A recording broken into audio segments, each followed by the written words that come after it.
नमस्कार बंधुरा सुपर्णास किचेनेर एकटी नतून भिडियोते आपनादेर अनेक अनेक स्वागत। आशा करी सकले खूब भालो आछेन। आज के चले एसेछि एकटा मजादार रेसिपि निये। बृष्टिर दिने बिकेले এই রেসিপিটা বানিয়ে নিতে পারেন ঝটপট। বেশি কিছু উপকরণ লাগবে না, সামান্য কয়েকটা উপকরণ দিয়ে এই মজাদার বড়াটা আপনারা বানিয়ে খেতে পারেন খুব সহজেই। বাইরেটা হয় ক্রিস্পি আর ভেতরটা একদম নরম তুলতুলে।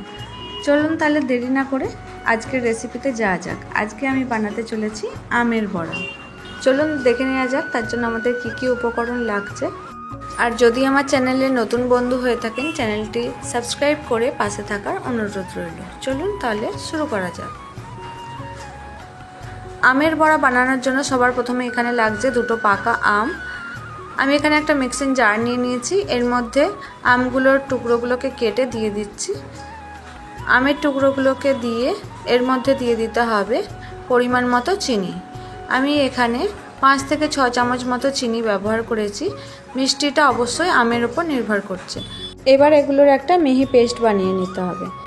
এবার এখানে আমি একটা বোল নিয়ে নিয়েছি, এর মধ্যে দিয়ে দিচ্ছি 250 গ্রাম চালের গুঁড়ি আর দিচ্ছি 50 গ্রাম মতো ময়দা, দিয়ে দিলাম স্বাদ মতো নুন। এবার সবকটা উপকরণকে ভালোভাবে মিশিয়ে নিতে হবে। এখানে আপনারা কিন্তু চালের গুঁড়ির পরিবর্তে ময়দা আর সুজি দিয়েও করতে পারেন। আমি যেহেতু এখানে চালের গুঁড়ি দিয়েছি তাই এখানে আর সুজি ব্যবহার করলাম না, আপনারা চাইলে এর মধ্যেও সুজি দিতে পারেন। এবার অল্প অল্প করে আমের পাল্পটা দিয়ে ভালোভাবে মাখিয়ে নিতে হবে। এখানে যদি প্রয়োজন হয় খুব সামান্য পরিমাণে গরম জলও ব্যবহার করতে পারেন। সব আমের পাল্পটা আমি এখানে দিয়ে দিলাম। এবার খুব ভালোভাবে মাখিয়ে একটা সফট ব্যাটার রেডি করে নিতে হবে। দেখুন ব্যাটারটা আমার এখানে একটু শক্ত হয়ে গেছিলো, তাই মিক্সিং জারের মধ্যে আমি একটু গরম জল দিয়ে ভালোভাবে এর মধ্যে অল্প পরিমাণে জল দিয়ে ব্যাটারটা রেডি করে নিয়েছি। দেখুন ব্যাটারটা আমার এখানে রেডি হয়ে গেছে। এবার এর মধ্যে দিয়ে দিচ্ছি খুব সামান্য পরিমাণে কালো জিরে। যে কোনো তেলে ভাজাতে কালো জিরে মুখে পড়লে কিন্তু খেতে বেশ ভালোই লাগে।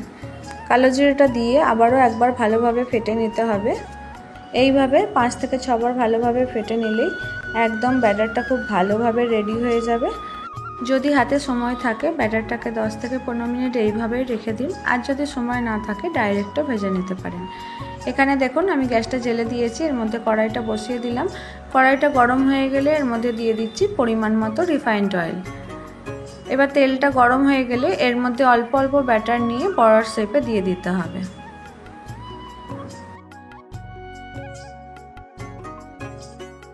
পনেরো থেকে 20টা বড়া আমি এখানে দিয়ে দিয়েছি ভাজতে। একবারে বেশি বেশি করে দেওয়ার দরকার নেই, অল্প অল্প করে দিয়ে ভেজে নেবেন, তাতে ভাজতে খুব সুবিধা হবে।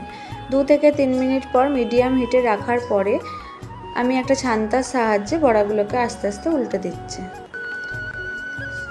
বড়াগুলো দেওয়ার 1 মিনিটের মধ্যে উল্টাতে যাবেন না, তাহলে কিন্তু ভেঙে যেতে পারে। 2 থেকে 3 মিনিট সময় নিলে দেখবেন খুব সহজেই বড়াগুলো উঠে আসছে। আর গ্যাসের ফ্লেমটা অবশ্যই মিডিয়াম হিটে রাখবেন। এইভাবেই ভালোভাবে উল্টে পাল্টে ভেজে বড়াগুলোকে তুলে নিতে হবে। দেখুন ব্রাউন কালার চলে এসেছে, মানে বড়াটা আমার খুব ভালোভাবে ভাজা হয়ে গেছে। আমি এখানে বড়াগুলোকে তুলে নিচ্ছি।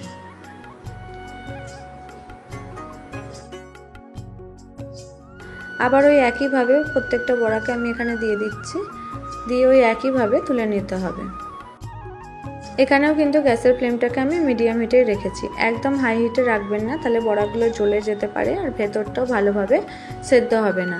তাই হাতে একটু সময় নিয়ে ভালোভাবে ভেজে নিতে হবে। দেখুন এখানে আমার সমস্ত বড়াগুলো খুব ভালোভাবে ভাজা হয়ে গেছে, দেখতেও কতটা সুন্দর হয়েছে আর খেতেও অসম্ভব সুন্দর। চলুন আপনাদের দেখিয়ে দিই ভেতরটাও কতটা নরম তুলতুলে হয়েছে। আশা করি দেখেই বুঝতে পারছেন ভেতরটাও কতটা সুন্দর হয়েছে। আর অবশ্যই কিন্তু আমটাও একদম ভালো আমি নেবেন, তাতে আমের ফ্লেভারটা খুব ভালো আসে। চলুন তাহলে আজকে এই পর্যন্ত। আজকের রেসিপি আপনাদের কেমন লাগলো আমাকে জানাতে ভুলবেন না। যদি ভালো লাগে একটা লাইক, শেয়ার, কমেন্ট এবং চ্যানেলটি সাবস্ক্রাইব করে পাশে থাকার অনুরোধ রইল। ফিরবো আবার নতুন কোনো ভিডিও নিয়ে, ততক্ষণের জন্য সুস্থ থাকুন, ভালো থাকুন, সঙ্গে থাকুন। ধন্যবাদ।